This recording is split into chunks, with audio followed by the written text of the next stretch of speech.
Hi, guys. I have a game for you in my tier 10 completely balanced Russian unbiased heavy cruiser, the Moskva. Now, this is a ranked sprint game. Several reasons I'm not showing the build or the captain.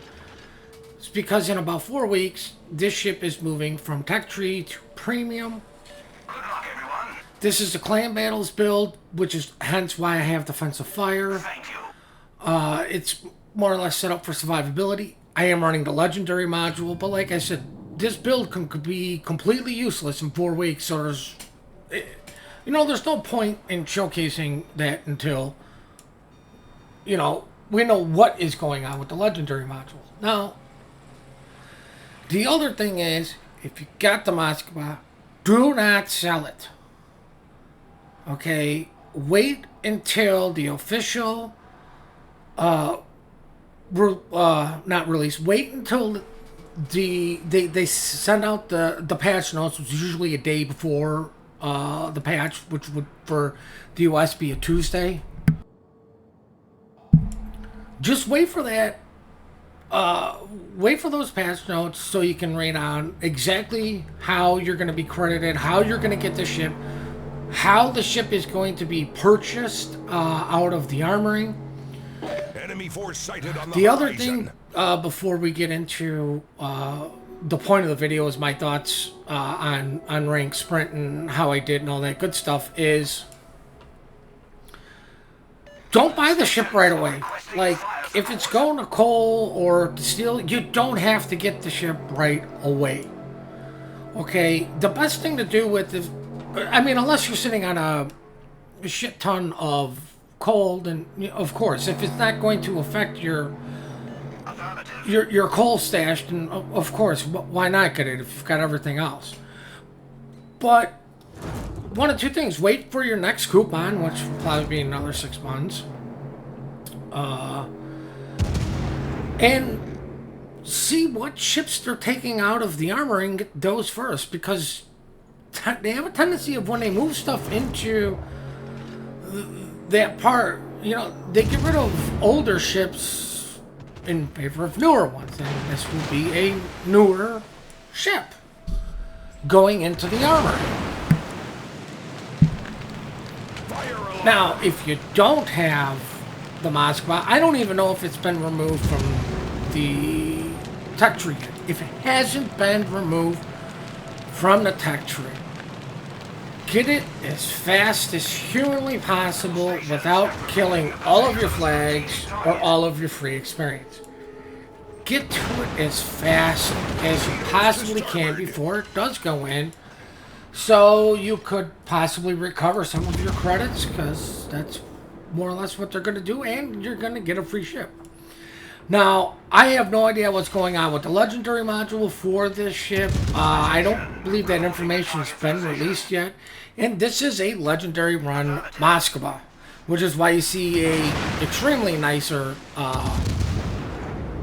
pattern. Now, Rank Sprint.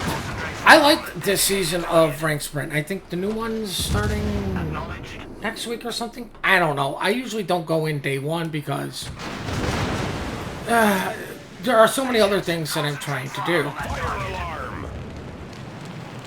I did my entirety of Rank Sprint from 0 stars to ranking out in one day.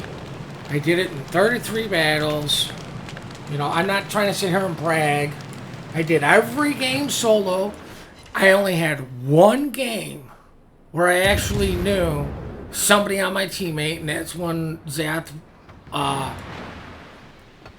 It was one game with Zath, and I can't remember who else, but he was divvied up with somebody. And that was the only game where I actually knew somebody. But besides that, I did all these myself. So it is possible, and my stats are nothing to brag about. To any of these unicums, my stats are garbage trash, But it's possible to do it. I actually enjoyed this. Like I said, I did this in all one day. I probably should have done it over 2 days.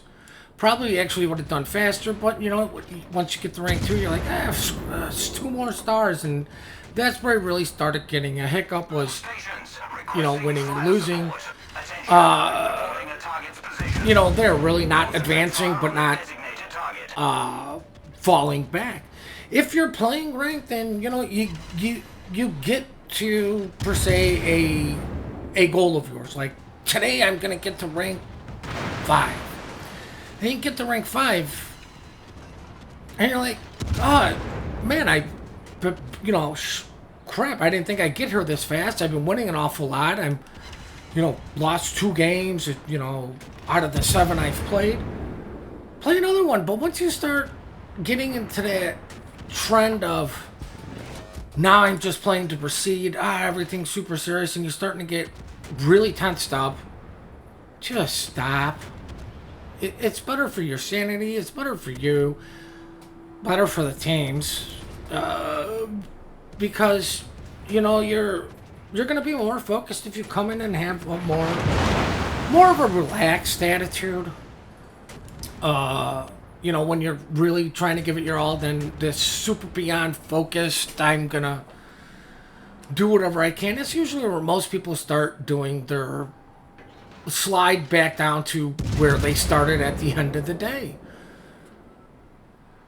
You know, I mean, save your sanity, guys. The other thing is, I really did enjoy this season. I liked it. Yes, I did it all in tier times, but I used,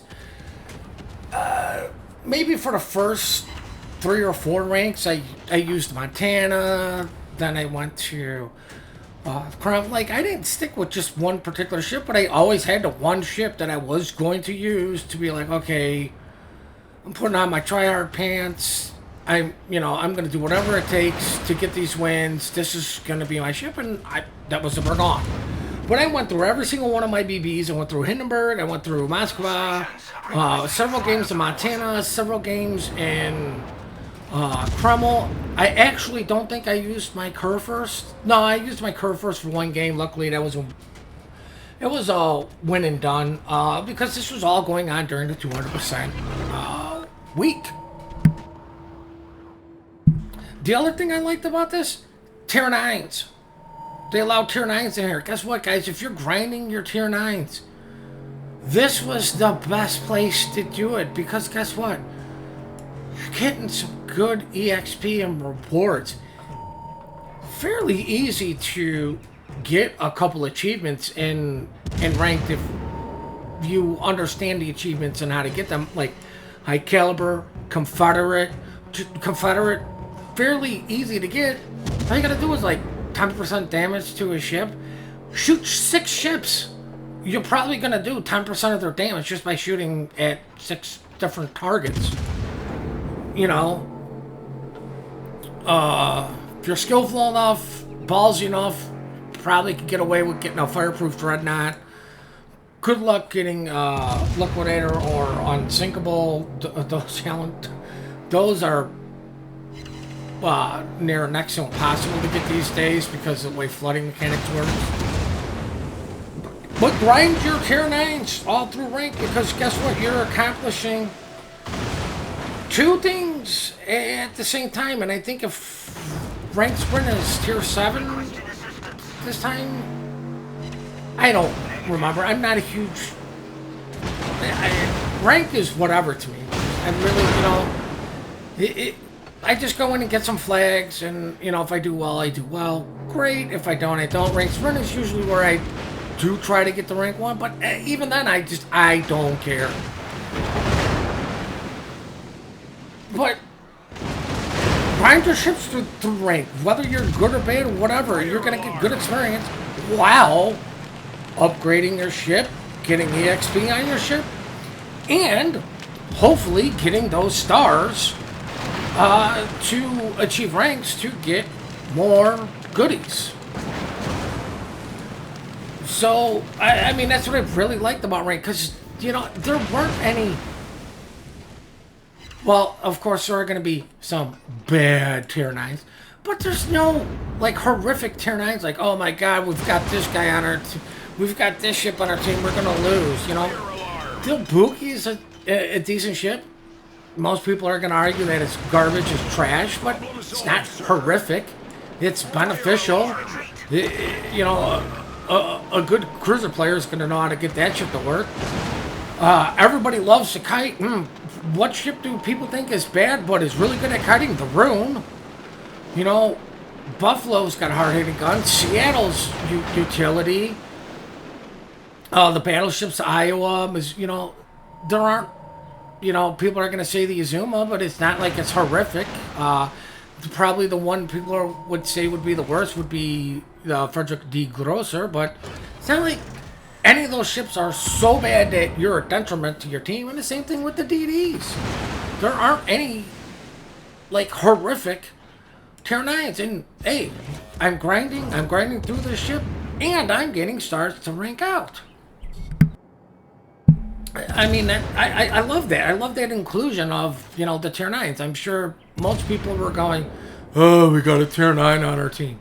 Yeah, if you got a tier 10, why are you playing a tier 9? I wonder why he's playing a tier 9. Either A, he's really good and smart because you're going up against tier 10s, which is going to give you a EXP bonus because they're one tier higher. Which kind of means if the team's not going to win, they're playing to save their star, which I'm completely against. I've never been a huge fan of the save star, and especially with the way they did rank sprint. Like I don't even remember how many ranks there were, but I know I started at, like, was it 10? And you go 9. Well, geez, 10s are irrevocable, 9s are irrevocable, you know, all the way up until like 5. Then you got to go to 3, or is it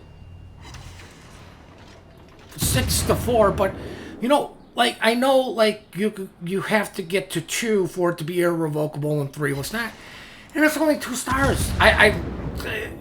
You can rank out so much easier because you're not falling as far back as you would be in normal rank, so it's not near impossible. The other thing is,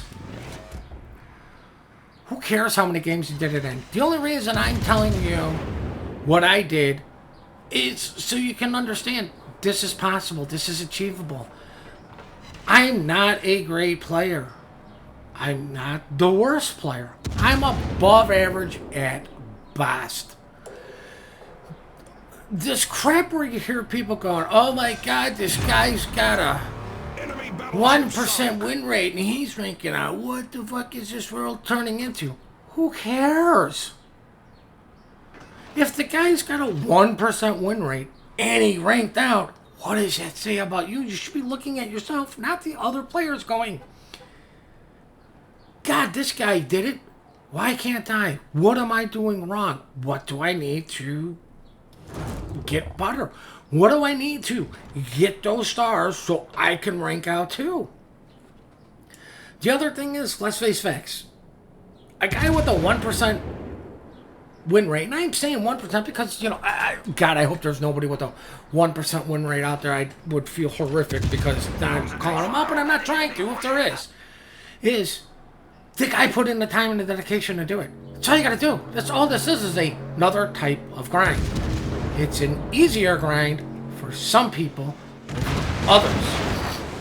And guess what? The guy with the 1% win rate, whether it be randoms or all through rank, is getting the same rewards as the guy who has 100%, a 90%, an 80%, a 70%. He's getting the exact same rewards those people are getting.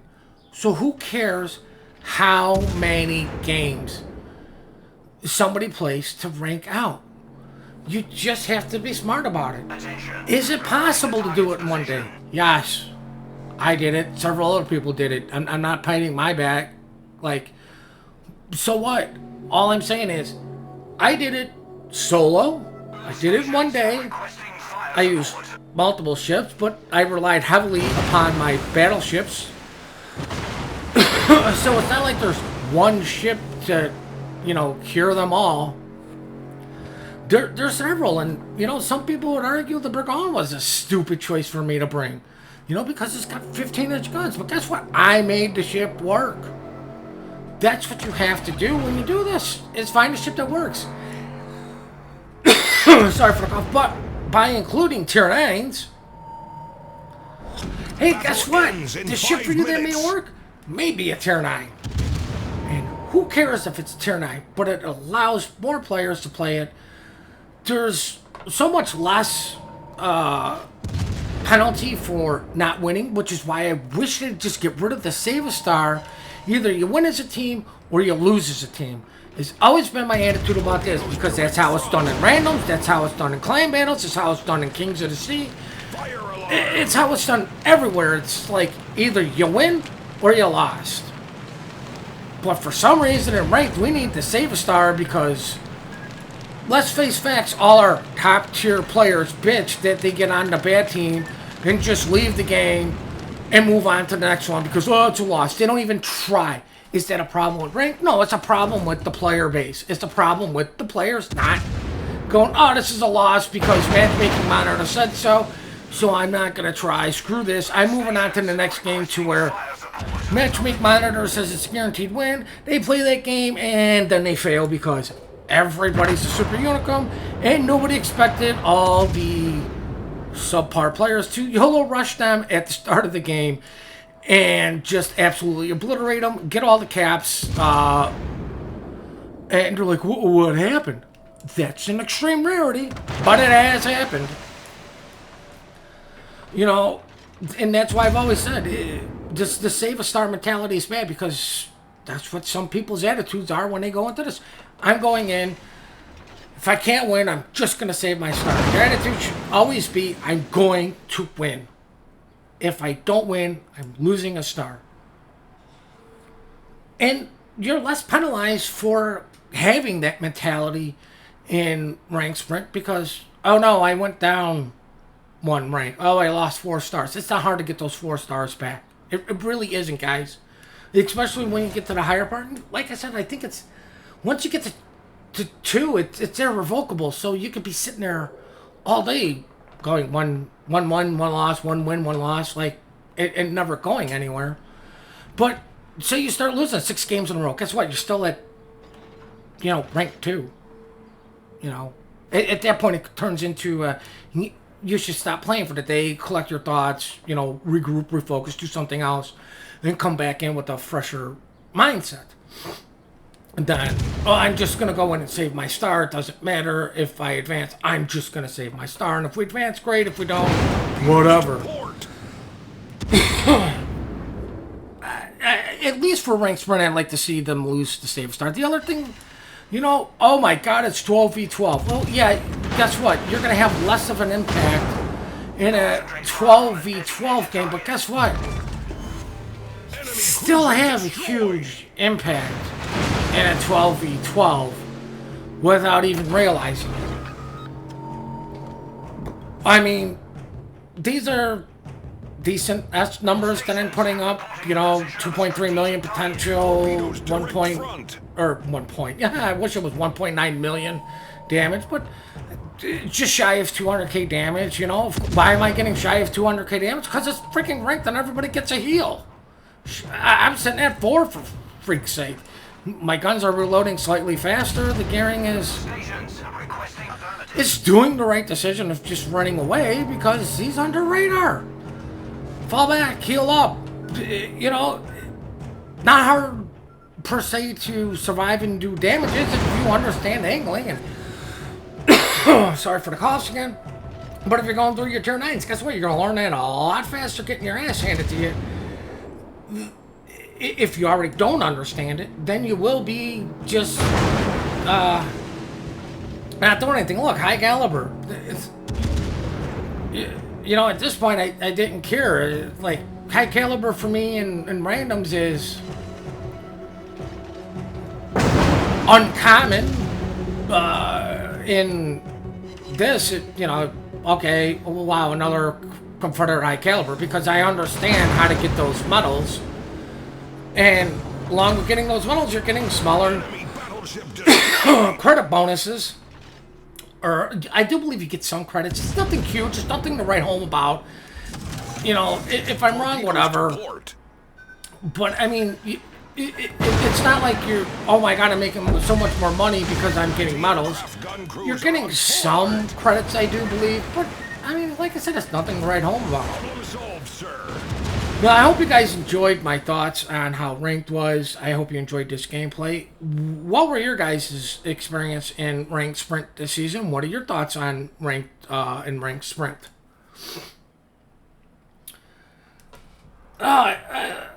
Please remember to compliment good team play, because we are quick to report, slow to compliment, and I'm having complete brain fart over that. I do appreciate all your guys' support. I am hopefully going to be able to put out a Battleship gameplay on Monday. I have to make sure I'm allowed to show this Battleship. I'm not going to say it is not a test ship, so don't get your hopes up. But I just want to, you know, cross my T's, dot my I's on this one. Please hit that like and subscribe button. I hope everybody's staying safe and have yourselves one heck of a great day.